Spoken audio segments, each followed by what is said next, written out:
This is the Outlap F1 podcast featuring America's own Cody, Andy, and Deanna. Your one-stop shop for Formula One news, insights, race previews, and reviews. Join us on the Outlap.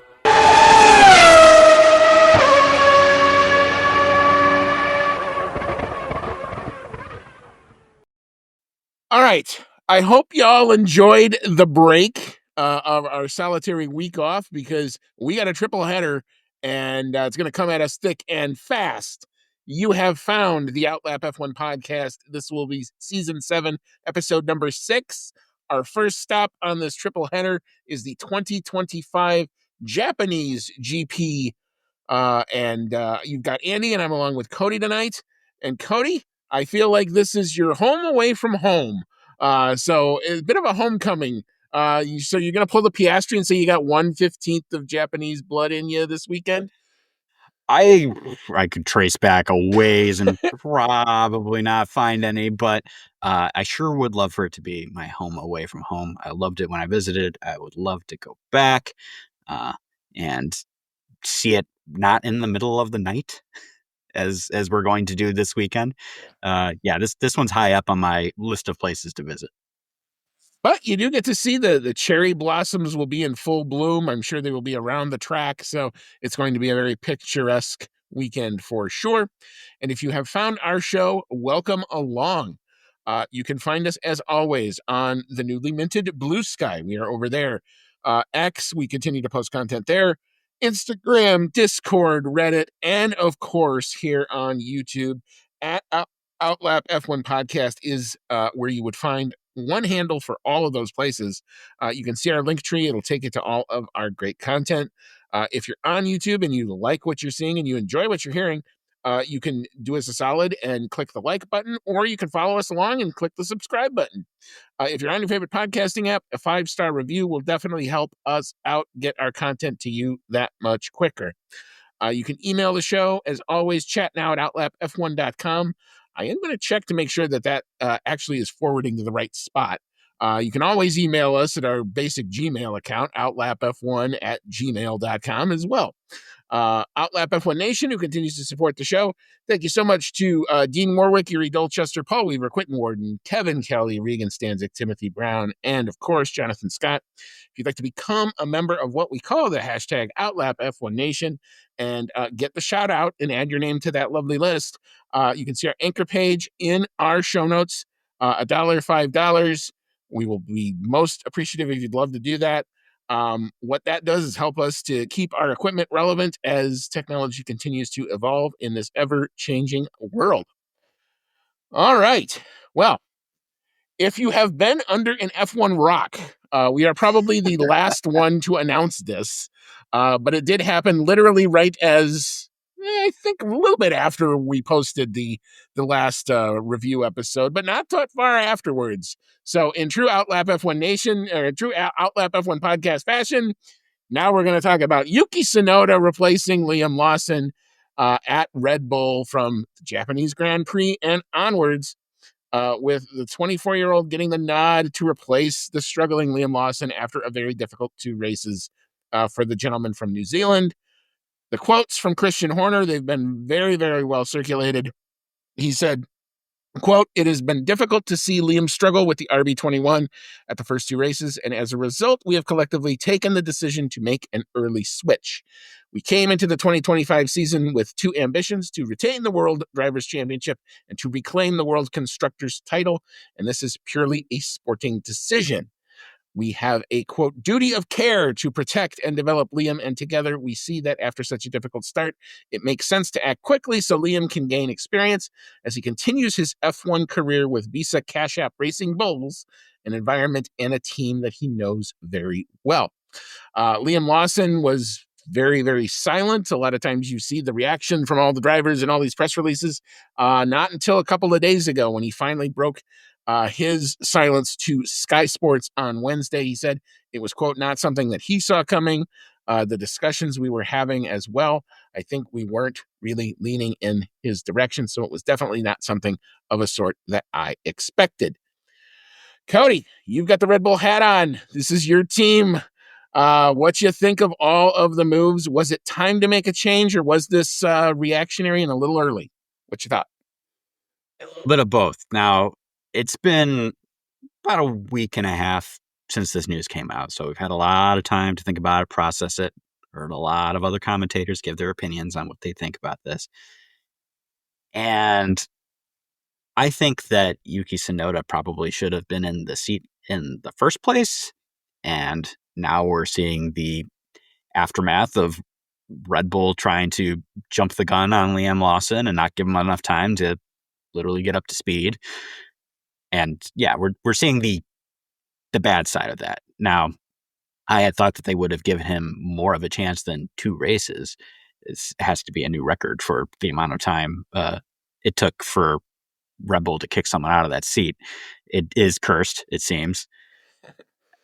At least for Liam Lawson, he's not out of the sport or anything. He's going, he's switching with Yuki Tsunoda. He's going down to RB, and Red Bull's got to be hoping that he's going to rediscover himself at that team, probably over the course of the rest of this year. I don't see them switching back unless Yuki Tsunoda really, really founders at Red Bull, which I don't think is going to happen, at least not as bad as Liam Lawson did. And it's going to be really interesting to see what happens now, because Red Bull's going to look kind of silly no matter what happens here, because if Yuki Tsunoda does even moderately well, it's going to make people wonder, why didn't you put him in the seat in the first place? He's been in that RB forever. And when Sergio Perez was declining in his performance, you could have tried this out sooner, because he's been there and really wanted that seat. And so maybe you should have done that. And then, on the other hand, if Yuki Tsunoda performs poorly, then Red Bull looks silly in even more ways, because you're looking at, who do they have left to possibly try to put in that seat?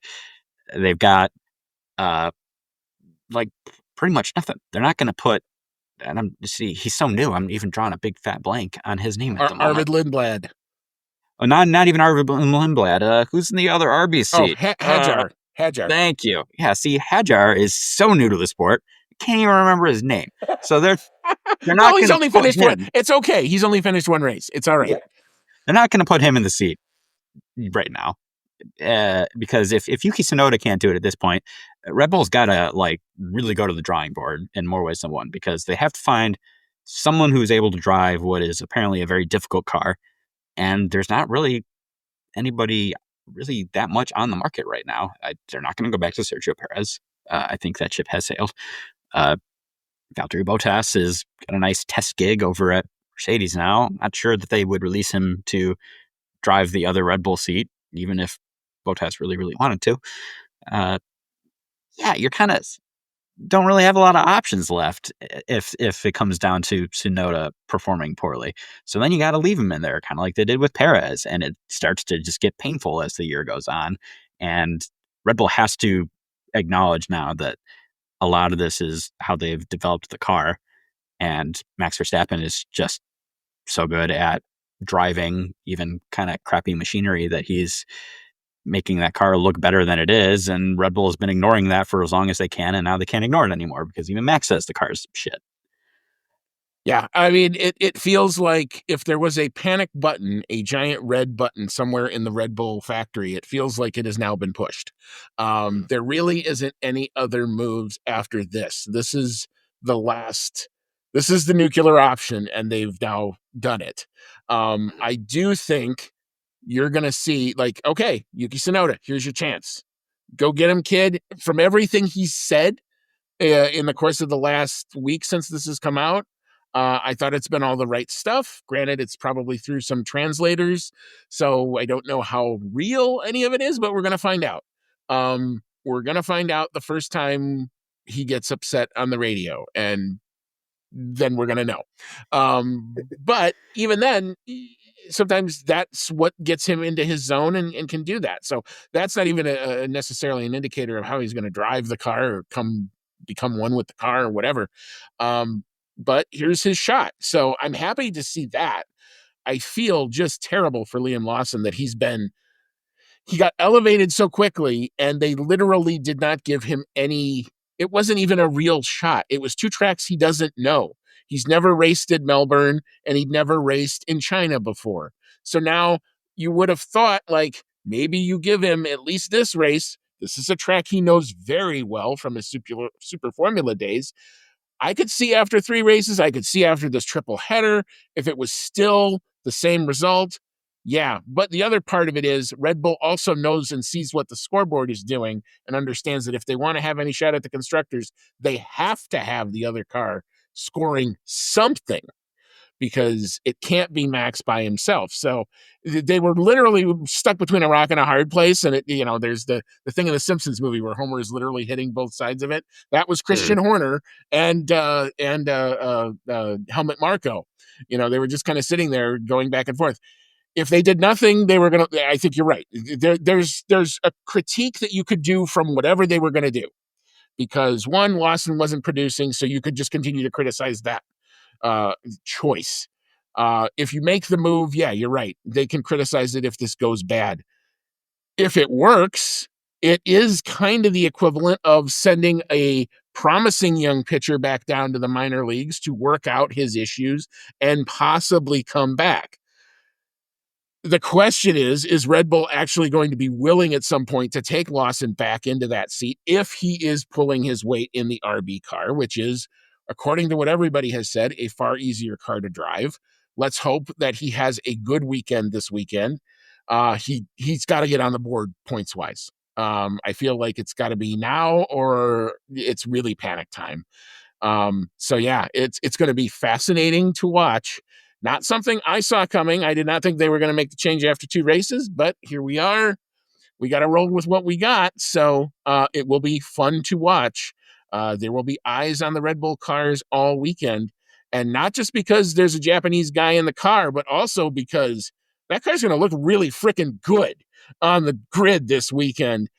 Their special white livery for the Japanese Grand Prix to honor the Honda legacy and akin back to the good old BAR Honda days looks damn good.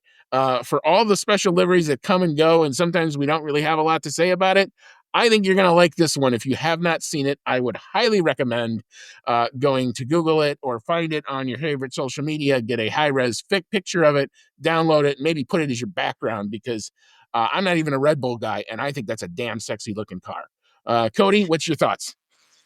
Yeah, the white livery that was run by Red Bull at the race that would have been the Japanese Grand Prix on the calendar back in 2021 was very popular. I have a nice little die cast of it now because it is so cool.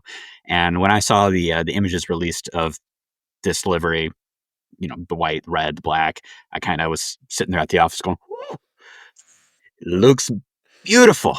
So I'm hoping that the special Japan-inspired livery, along with this being Yuki Tsunoda's home race, his first time out in the Red Bull, I'm hoping that this is all going to give him just that little extra boost that he needs.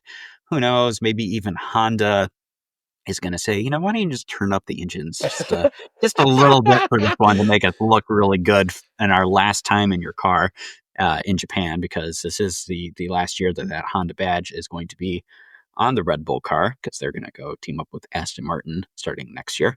So I'm sure they want to get as much positive publicity out of this as possible. And yeah, I'm hoping that gives them that boost.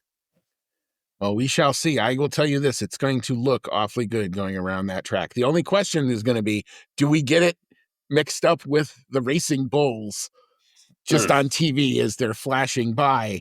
It may be one of those. I mean, I remember a couple years ago, Alpine made a special livery and it looked like, just as the car would whiz by, like a McLaren did for a weekend there. And I was like, you got to recalibrate your eyes a little bit to figure them out, but we'll do it. But like I said, the renderings that I have seen, and kudos to the Red Bull social media team for giving you the right angles. I thought it looked really good. At least they should have done like a tag team with RB to do like a throwback Toro Rosso there you go, inspired livery or something, so that you don't get them mixed up on the track. I've said it forever. I think if you actually open sourced some of the liveries, I think the fans would come up with amazing stuff. There are so many good digital designers out there. And it looked like they actually kind of listened to some of them with this one. So I am positive on the Red Bull livery for sure this weekend. All right. Speaking of another driver who is under some pressure, Jack Doohan has been replaced by Ryo Harakawa at Alpine for FP1. Just an FP1, but Jack Doohan, who needs track time, it's an interesting decision that all of a sudden he's missing out on the third race of the season.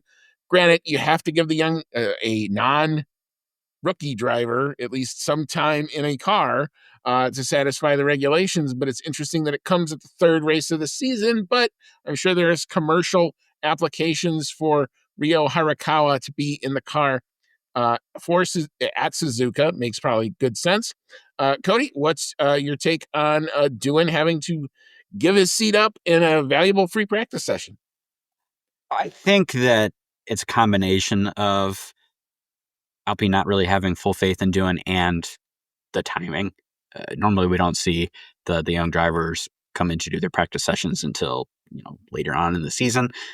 But Ryo Hirakawa, this would be his home turf as well, so I'm sure he'll feel really happy to be taking place in a Formula One session in Japan. I think he's going to be really happy about that. And as you said, there's going to be a whole bunch of publicity around that. So it's just taking advantage of the situation, I think, is the main side of it, taking place of the timing. That said, if they really did have a lot of faith in Doohan's development, even if it was good timing, they wouldn't be doing it. They would be doing in the car. So yeah, it's a little bit of both, and it's lending to the belief that Doohan's not going to make it to the end of the season. Yeah, I think what you're going to see is the spotlight is going to shift because unfortunately he does not have Liam Lawson to hide behind anymore. So yeah, it never felt like the greatest situation for a guy who I thought was having a pretty good F2 season last year, and I still want to see. I think it's gotten better over the course of the first two races. I just think that he's a rookie driver, and that's what you're going to expect. You got to give these guys some ramp time. They don't just sit in the car and then suddenly be able to do it. No matter how much simulator work they can do or all the other stuff, there is still nothing like being in an F1 car, which makes it interesting to me that they take an hour of his practice time away early on. It just seems a little odd, but we'll follow it. We'll see if there's anything that comes out of it. But yeah, Ryo Harakawa, second time I think he's been an F1 machinery. I think he did an FP1 for McLaren a couple of years ago as well. All right. So we actually had a listener question. Thank you very much to Jamie Street, who DM'd the show. You can always do that through all of our social media platforms. And hopefully, if I can find those DMs, I will definitely try to get your questions into the show. So we appreciate the reach out here. His question is, quote, "This has been bugging me for the last few weeks. How would qualifying work next year with 22 cars since, we have Cadillac joining the grid? Do we lose the first 7 in Q1?" And then his other comment is, "Looking forward to the Japanese Grand Prix preview podcast. It's looking like we could have a wet one. We will talk in our next segment about the weather and all of that. And it does look like weather will play a factor like it tends to do when we go to Japan. So I can kind of take the question about how qualifying is going to work. So there is precedent for this. I think back in 2012, we were running with 22 cars, which is exactly what we're going to have. And what they did was Q3 will always continue to be 10. So what they're going to do is then instead of eliminating the slowest 5 in the first 2 rounds, what they will do is they'll eliminate the slowest 6. So we'll go from 22 down to 16, down from 16 to 10. So it'll move the line 1 car down in terms of who can make it. So yeah, we will eliminate the slowest 6 drivers in Q1 and then the next slowest 6 drivers in Q2. I don't think they're going to change any of the timings. I think that the sessions are still supposed to be the same, provided that they don't futz with any of the qualifying format or do anything else to it between now and the end of the season. As far as I know, we are with the Concord agreement signed and all the teams on board. It looks like we're going to have kind of the same continuous knockout qualifying that we've always had on a non-sprint weekend. So, and even on a sprint weekend, we would still have the same session. But obviously, in sprint qualifying, it would still work the same way with the mandatory medium tires in the first 2 rounds. And then they would all switch to the soft tires. But beyond the tire thing, the actual number of drivers eliminated is just going to increase from 5 to 6. I wonder if they'd have to change any of the like times of the sessions though for the sprint qualifying, because aren't the sprint qualifying sessions are pretty short, and I'm not sure how much 2 extra cars being on the grid is really going to make a difference with like crowding up the track. I don't think it'll be too big an issue. However, if they add on say like another team, they might have to start looking at stuff like that. Like, hey, there's not really enough time for everyone to get out there and get like a couple runs in. Well, they didn't want, when they first designed the sprint qualifying, the intent was not to have 2 runs. The teams had figured it out, and they've figured out the timings on how to do that. The idea was only supposed to be 1 run on the tire. It was supposed to be an out lap, a warm up, and then maybe a go, and that was supposed to be it. What the teams have figured out, because they hire these engineers that figure out how to do timing, and they can add time and distance like you couldn't believe. Figured out a way to kind of get both runs so it feels just like a compressed standard qualifying session, with a lot of times most teams getting a couple runs in, but not all of them necessarily do that. So it's kind of preference and feel, and you're kind of up against it anyway in a sprint qualifying format, because you only had the 1 hour, and on a track like the China track was last week or last time out, where it was evolving so rapidly and so quickly, you could easily, that's the whole point. They want to have some variability. They want to see some mixed up grids, at least in the sprint part of it, and then maybe a return to normal, kind of like what we saw exactly kind of play out in China. So I think they're getting what they want out of it, at least at this point. I don't, and I'm fine. Like I said, as long as you keep the kind of the sprint weekends to the 4 or 5 that we have, I think that's enough. But I don't want to see it all the time. Like, I know MotoGP does it all the time, and it feels weird, and it feels like the qualifying doesn't get the same treatment like it does in F1. But anyway, thank you very much, Jamie, for the question. I will also look into the tech issue with the Chat Now email address, so I will get back to you on that as well. Last thing before we hop into our Japanese GP proper is a topic that we haven't really talked about, because it's been a lot of rumor. There's been some talk about it, but it is suddenly gaining steam, and it seems like it's now kind of become a legit question. We've already adopted the 2026 engine rules, so we thought. And what it kind of started was it felt to me like it was the president of the FIA, Mohammed Ben Sulayem, reaching for straws to say, my God, I have to find something popular to get behind. And he comes out and says, V10 engines with sustainable fuels, that's the direction we should go in. And as a fond memory of the V10 screaming engines, I say yes to that. Even if it comes out of Mohammed Ben Sulayem's mouth, I would say, okay, fine. But it seems like instead of just a concept, it feels like it's gained a lot of momentum. I think there are a lot of like-minded fans out there that tend to miss the old screamy engines. I'm with you on that one. But there's even been some talk of, should we ditch the 26 rules, even though we're a year out? Should we kind of keep these cars for another couple of years and just extend everything out to 2028 and then try to, reformulate and come up again? So it's a big debate kind of out there in the ether right now. And Cody, I'll let you kind of take the lead. What do you think the good, the bad, and maybe some of the ugly would be? Yeah, it is kind of funny how quickly this has evolved recently. It's kind of gone from, over the past bunch of years, fans being like, bring back the V10s, and everyone who's watching sport being like, yeah, that would be cool, but it's probably never going to happen, to, as you said, Mohammed Ben Sulayem trying to find something popular so that he gets reelected as FIA president later this year, and says, yeah, that would be really cool if we brought back the V10s with sustainable fuel so that it does pertain to, the evolving landscape of road vehicles. And yeah, now it has gained this crazy traction where apparently people have been going around. They've sent people around to the different teams asking like, "Hey, how would you actually feel about this?" And it's gone from, "Is this something we should look at?" to, "Is this something that we should look at sooner? Like, should we shorten the duration for these new engine regs?" to, "Should we abandon these new engine regs altogether?" I think a lot of that comes from a cost saving side of things. Developing a non-hybrid powertrain is going to be a lot cheaper.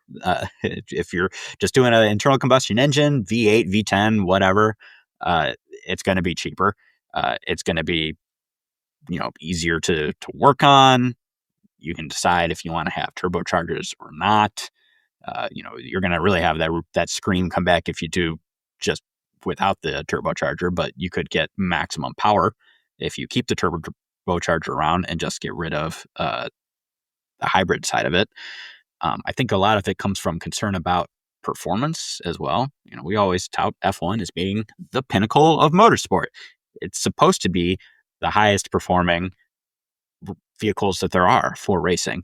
And I think there's a lot of worry that the 50-50 split between the internal combustion engine and the hybrid side of the powertrain is not going to give that peak performance that we expect to see out of Formula One. Apparently, in tests, there was a lot of issues with battery power not making it as far as they wanted, even just over the course of a single lap. Issues with draining the battery. I guess that is also a big part of why they have pursued this active aero to try to help with that. Mm-hmm. And all of that I think is very cool.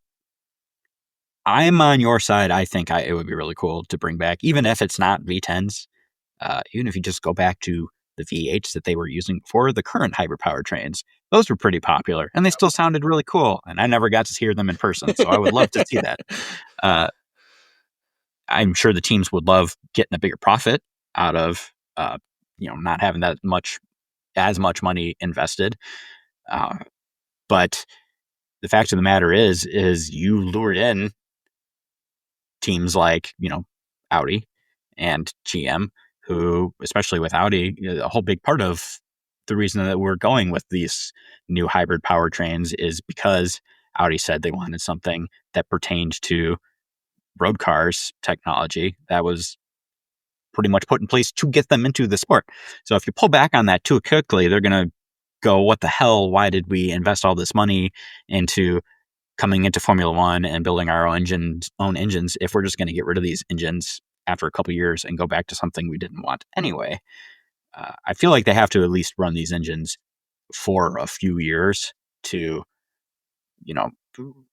warrant the investment that was put into them. I don't think we're going to see the engines that we're expecting to see next year just completely drop off the map. I think we're going to see them for at least a few years.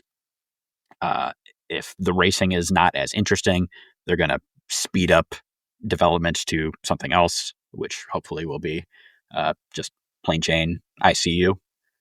And they'll have to go from there. It's all going to be based on what we see out of these cars next year. I think that they're going to still stick with the new engines as planned. And if the racing ends up sucking, then they're going to put something else on the fast track. Yeah, I tend to agree. I think they've proposed this too late in the game, and the problem is we are so far down the line on the 2026 regs. We almost are. It feels like we are in the poker world. We would say pot committed at this point. We are so pot committed to this. We have to at least let it run a little bit to kind of see where we are, because we have invested so much time and effort, and to just throw that off to the side. If we were in 2023 and having these discussions, then maybe I would say that this thing has some legs and some tracks, and maybe we could get it embedded and there could be a movement, and maybe we could actually try to turn some heads and see what happens. The other issue is Mercedes have come out and have basically said, even if we were to try to keep the engines that we know how to make, we don't have the resources to keep supplying these teams, because we've already stopped the assembly lines on the current engines other than like spare parts and stuff to try to retrofit those assembly lines to go backwards to what we have now would take. You'd be running into mid of next year and there'd be 3 other teams on the grid who would have no engines. So that's a problem. So we're going to see the 2026 regs. The question is going to be if, like you said, the racing doesn't look good or the cars are horribly slow. Do you see a fast track of like the development token system come back in, or we've got a make that is struggling so far?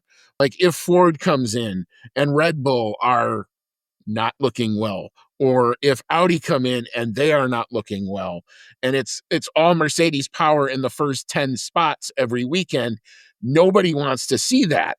So what you'll probably see is a start of that and then a snapback to say, okay, well, we will accelerate development a lot like what they're doing with MotoGP and Honda. Look at where Honda's bikes have fallen in the last maybe 3 years since the Ducatis in MotoGP have become the dominant force. But you know what MotoGP did that was pretty smart? They let Honda do the extra development, extra test time, extra dyno work, extra resources. Suddenly, this season, they're not back to the front, but they're not the laughing stock of what they were a couple of years ago, at least in the MotoGP world. So you're seeing at least a commitment to some parity. I think that's, as long as we kind of can get to that point, I don't think at the end of the day, Domenicali and the folks at Liberty and even the FIA really care how they get there, but that's what they want to see. It's just a question of how do we get there? And I do think we are so late in it, even though I would love, I've said this from a long time. I said, if hydrogen fuel could work, let's fit a hydrogen cell onto a V10 engine and let them rip. That's what I want as a fan. I don't think we're going to get it, unfortunately. But it's a very interesting topic. It did get my antenna went high when I saw that, but I don't see logistically a way to get it there, unfortunately.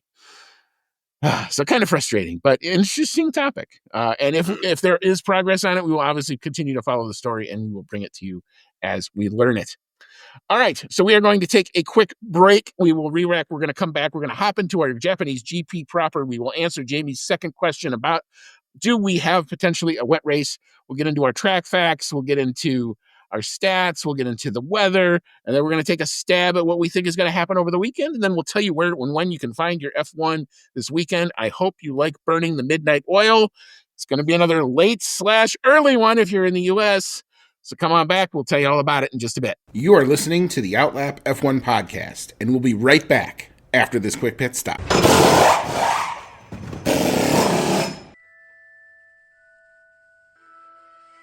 Grab your flu powder, broomstick, or apparate to your favorite audio streaming service to join the discussion on Hogwarts, a podcast, where Dan and his friends have in-depth chapter-by-chapter breakdowns of each Harry Potter novel. Join the group as they dive into the magical world and discuss plot points, analyze character development, and occasionally go off the rails. Whether you're a muggle who's new to the series or a pure-blood wizard who won't need a remember-all, Hogwarts, a podcast, brings everyone to the Great Hall for a magical discussion. Hogwarts, a podcast, available wherever you get your podcasts. Right. Welcome back on in. This is our season 7, episode number 6 of the Outlap F1 podcast. It's our 2025 Japanese GP preview show, the first of our first triple header of the season. And you've got Andy and I'm along with Cody tonight. And we just wrapped up the news section. A lot of Red Bull stories in the news. It is a track that they have dominated at. So, Cody, why don't you tell us about the Japanese GP? Our track facts are brought to us by the good folks at Pirelli Motorsport. So, Cody, tell us about the Suzuka International Racing Course. All right. This weekend, we are going to Suzuka International Racing Course located in Suzuka, Japan. Number of laps around the track for the Grand Prix is going to be 53, and the length of the track is 5.807 kilometers. That's 3.608 miles. And it consists of 18 turns. Tire selection from Pirelli for this race is going to be the C1 for the hard, C2 for medium, and C3 for the soft compound. And their track characteristics, all out of 5, are going to be a 3 for traction, a 4 for asphalt grip, a 4 for asphalt abrasion, a 3 for track evolution, a 5 for tire stress, a 2 for braking, a 5 for lateral load, and a 4 for downforce. The qualifying lap record was set by Sebastian Vettel back in 2019 with a 1 minute 27.064 seconds, while the race lap record was set in that same year but by Lewis Hamilton with a 1 minute 30.983 seconds. Most wins at any track for the Japanese Grand Prix, so that is including Suzuka and Fuji Speedway. Yep. Most wins at any Japanese Grand Prix is going to be Michael Schumacher with a whopping 6 wins, followed by Lewis Hamilton with 5, and then Sebastian Vettel with 4. And most constructor wins is going to go to McLaren, who's probably hoping they can add on to their tally of 9 this weekend. Ferrari is in second with 7 wins, and then it's a tie between Mercedes and Red Bull with 6 wins apiece. What's the circuit like, Andy? All right. Well, you can show us a racing driver who doesn't love Suzuka, and we'll show you a liar. The high-speed track remains one of the ultimate driving challenges with the snaking S-curves, the 2 commitment rewarding deadeners, and the white-knuckle ride of 130R. All of those highlight a series of what is one of the F1's most seminal and historic tracks. And hey, it's got a crossover. So you got cars on top of the other. That's always cool, right? So as for our weather, and as we hinted in our previous segment, weather could be a factor this weekend. So for the Friday/Saturday, depending on where you are in the world, that could be when you're going to actually watch the qualifying. It's going to be cloudy, high near 60 degrees Fahrenheit, so a little bit on the cool side. Winds out of the east-southeast at 5 to 10, a scant 4% chance of rain. However, that changes come Sunday because there is expected to be showers in the morning, then potentially partly cloudy in the afternoon. When does the rain stop? That's going to be the question of the day. High of 64, winds will be light and variable, but a 70% chance of rain for Sunday. So it definitely looks like we could potentially see intermediate tire yet again. Yeah, I'm hoping we get into that sweet spot with the rain here, because Japan is one of those races where it's like either it can be a fun wet race or it can be a really shitty wet race where it's delayed by a couple hours and then you only get like half the race in before they call it and all that stuff. So we don't want a typhoon or a hurricane or that, or even what we saw in Melbourne. I think that was way too much rain. But if we can see the drying part where we get to the transition from, let's say, intermediates to slicks and a dry line forming that makes everybody, have to drive inch perfect, that could be interesting to watch. And then you're going to see multiple pit stops. When do people change the tires? What's the right time to go in? All of that could definitely shake things up. It certainly did in Melbourne. So we will have to see kind of, again, when does the rain stop? I think is going to be the question of the weekend on Sunday. All right. So we are going to hop into our predictions as to what we think is going to happen over the course of the weekend. And we shall start with the pole sitter. The 2024 pole sitter was Max Verstappen, as he was still kind of on his roll in the early part of the 24 season. So again, Cody, I ask, do you expect a repeat performance, or do we have another potential challenger in the mix here? What you got? I really want it to be a repeat performance. I think this type of track, I think Suzuka probably suits the Red Bull as well as any track is going to right now. And Max Verstappen is really good at qualifying, but it just looks like the performance of the McLaren is too strong right now compared to them. So I actually think we're going to see Lando Norris come back swinging and get a pole. Yeah. All right. Very good. I'm in agreement with you. I'm going to take Lando Norris for the pole. There was a little quote that Andrea Stella said to Ted Kravitz as they were packing up, when he basically kind of said, the China track didn't really suit us, but we know Suzuka does. And I kind of look at the profile of this track and what I know that McLaren car does well, and I say, hello, this one could be really fun. So is it going to be Norris or is it going to be Piastri? That's the question. I think here, just because of the technical nature of this track, I think it suits Lando a little bit better than it does Oscar. If Lando can avoid the mistakes, I think he's got a good shot at it. So I'm taking him for pole as well. All right. So our qualifying pole lap time from last year was a 1:28.197. That was set by the aforementioned Max Verstappen. I'm going to take this one first. I do think we're going to go faster. I'm going to try to stay ahead of this. We're hopefully not going to completely botch this like we did in China, where we were 3 seconds a lap slower. If it stays dry, I do think we're going to go faster. I don't think we're going to go a ton faster, but we are definitely trending faster this season. So I've got a 1:27.687. Cody, it looks like you even gone a bit faster than me. So what you got? I was a little embarrassed by my predictions for China. So, yeah, I'm going to go even faster. And watch, now it's going to rain somehow on Saturday. I'm going to go with a 1 minute 27.555 seconds. All right, very good. We will enter that and we'll see if those come to fruition. All right, so turning the page to Sunday, and they could be anything. Last year's podium was Max Verstappen taking the win. Wow, what a difference a year makes. Sergio Perez made it a Red Bull 1-2, coming home in second. Carlos Sainz came home for Ferrari in P3. Do we have any of those protagonists on the podium this year? I think we'll at least have one of them. So, Cody, what you got? I am hoping we're going to see one of them, and I'm actually hoping we're going to see him at the top. I'm going a little bit fanboy here, and I'm going to go Max Verstappen getting the win, because I'm trying to take that wet weather into account. He is really good in the wet. Now, I might eat my words a little bit, because Lando Norris also was really, really good in the wet in Melbourne. But you look at the difference between China, which was dry, and how far Lando finished ahead of Max, or would have had he not had problems, compared to the Melbourne race, where they were right on top of each other at the end.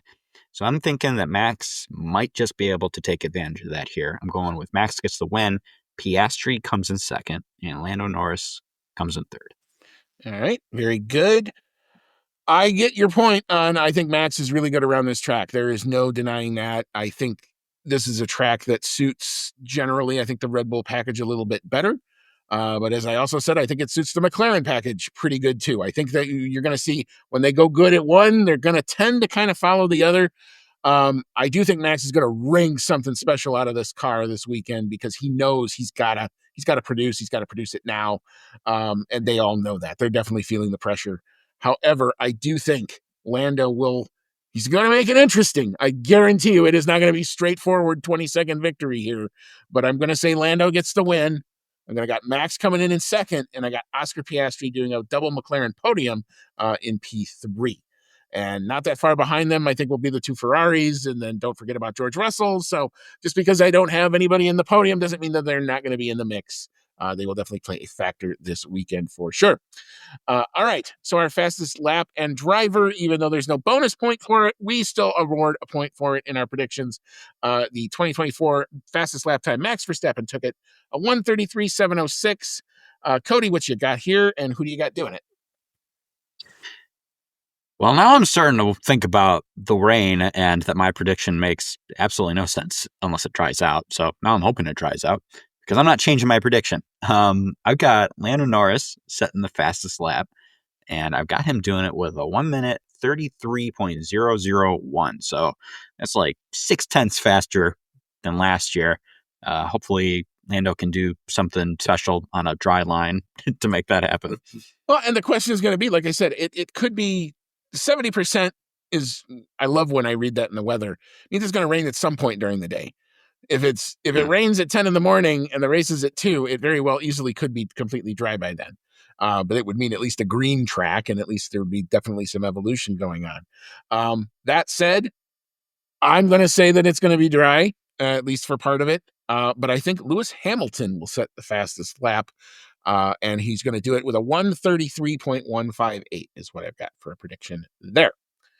All right, so turning the table to our bonus picks, we have selected P4, P7, and P9. I like these positions. Cody, what you got here for our bonus picks? I've got George Russell coming in P4. He has performed very well so far, coming on the podium in both of the first two races. I'm hoping Max does well here, and that means that Russell is going to just miss out on the podium. I've got Fernando Alonso making a big comeback after retiring from the first 2 races to get some decent points, finishing in 7th. And then I've got Alex Albon coming in 9th place, continuing to look like the stronger of the 2, at least for now, at Williams. All right. Very good. So for P4, I'm going to give that, like I said, I think the Ferraris are going to be right there into the mix here. So I'm going to go Charles Leclerc, just based kind of on experience at this point. Nothing against Lewis Hamilton, but he's still clearly getting acclimated still to the car, and he should have time to do that. P7, here's where I'm going to give the local boy, Yuki Tsunoda. Red Bull will get double points for the first time this season. That's my prediction. I think he's going to do a decent job. I don't know that it'll be everything a Red Bull wants, but it's going to be a lot better than what they've been getting. So I've got Yuki Tsunoda coming home in P7 and a strong performance there. And for P9, I'm going to give this, I can't believe I'm actually predicting this, Lance Stroll, who has been the bannerman for Aston Martin this season. I think they've made that car a little better for him. Fernando not necessarily coming to grips with it just yet, but it seems to suit Lance pretty good. So I think he's going to come home again in the points. All right. So for our prop bet this weekend, we had a lot of potentials. We could have done the whole, does Yuki Tsunoda get on the podium? Does Team Japan? That would be a thing. Long shot. Well, we could do the whole Team Japan thing, but we didn't want to do that. We didn't want to put any more pressure on Yuki because, he's got enough to do. So we thought it would kind of be interesting. With this potential changeable weather condition, do we see both the rain and the dry tires potentially on Sunday? So again, the question for me is going to be, when does the rain stop? And that I don't think we know for sure yet. So Cody, what you got for this one? I'm going to go with yes. It's really just a gut feeling based on what the forecast is and the fact that we've seen almost 2 partially wet races. It was supposed to almost rain at the last couple laps there in China. Probably wouldn't have gotten wet enough to throw on any sort of wet weather tires, but it poured in Australia. So yeah, I think it's going to happen. I think we'll probably still have a wet track in the morning, and it'll progress to a dry line as the day goes on. All right, very good. I have a funny feeling, just the way that I read at least the weather forecast, it feels like it's going to be wet definitely in the morning, and I think it may dry out. Now the question is, does the sky break and allow the sun to come out, and that'll definitely help it dry? Or if it does it hang like it can do kind of in Japan, where it kind of turns into a fog type thing? If that's the case, my prediction is going to be wrong, because I'm going to say no, but I'm definitely aware that I could be very, very wrong on this one. So the race fan in me kind of hopes that I am wrong on this one, because I think it'd be pretty cool to watch the transition from wet to dry happen in Japan on Sunday. All right. So before we hop on out, we just wanted to give you guys, everybody in the U.S., the heads up on when and where you can watch your sessions this weekend. All F1 sessions obviously available over F1 TV. If you are so inclined to subscribe, highly would recommend to do that. Their stream has been nothing but great throughout the course of the first couple rounds, and I don't anticipate any issues moving forward with them. So that's how I'll be consuming it. But if you are on your ESPN family of networks, they offer also some traditional cable options and some streaming options. So FP1 kicks off Thursday if you're in the USA, 10:25 p.m. Eastern. So some prime time F1 if you are so inclined. ESPN News or ESPN Plus, and if you are a subscriber to the Disney Plus ESPN bundle, you can watch FP1 as well. I was shocked to kind of see that, but it's there. FP1 available on Disney Plus as well. FP2 kicks off 1:55 a.m. Eastern, so a little bit of late night Thursday night, maybe a thirsty Thursday, have your fancy, watch some practice, then go to bed and try to get up for Friday.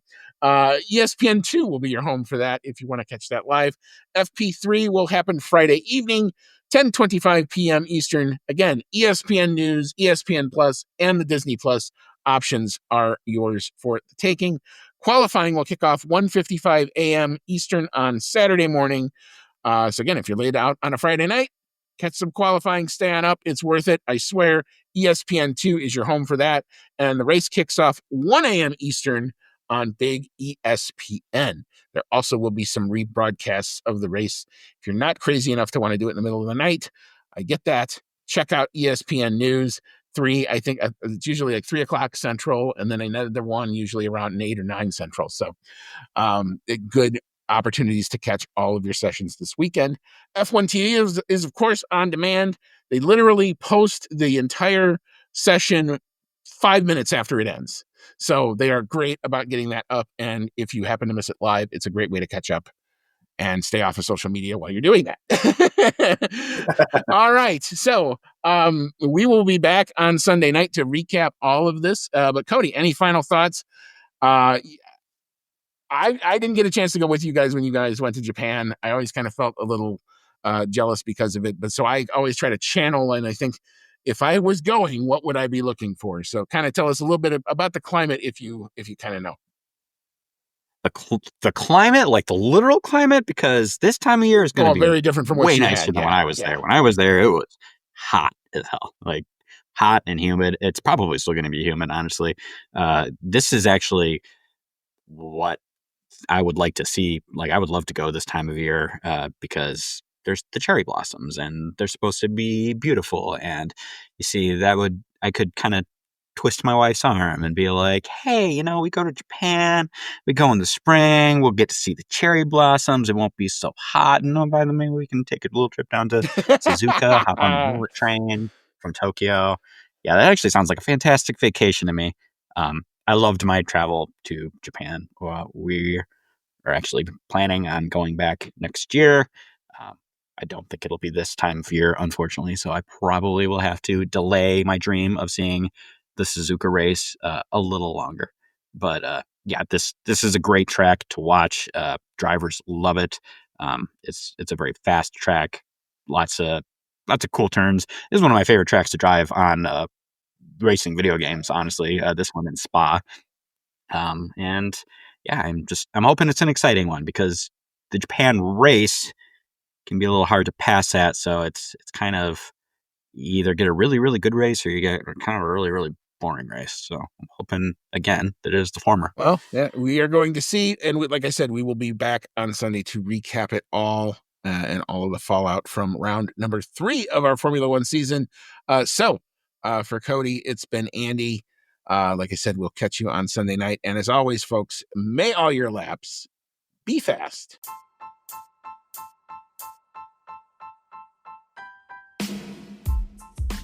Thank you for listening to today's episode of the Outlap F1 podcast. If you like what you heard, click that subscribe button and be sure to leave us a 5-star review. If you want to connect with us outside of the show, check out our website at www.outlapf1.com. Find us on Twitter and Instagram at OutlapF1 Podcast, or email us at chatnow@outlapf1.com. As always, thank you so much for your support, and we'll see you on the next one.